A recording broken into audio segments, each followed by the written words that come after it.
Stones make quick work, so do sticks. I'm not much of a strap guy on 3 blades. And this is just a course, and here's 5 again. Just a little bit right there. We got to take 2 hands.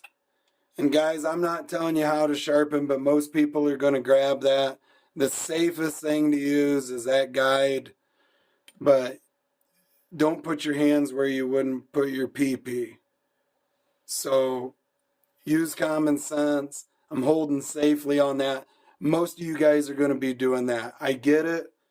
Try to use the Stay Sharp. Use the Sharpie system.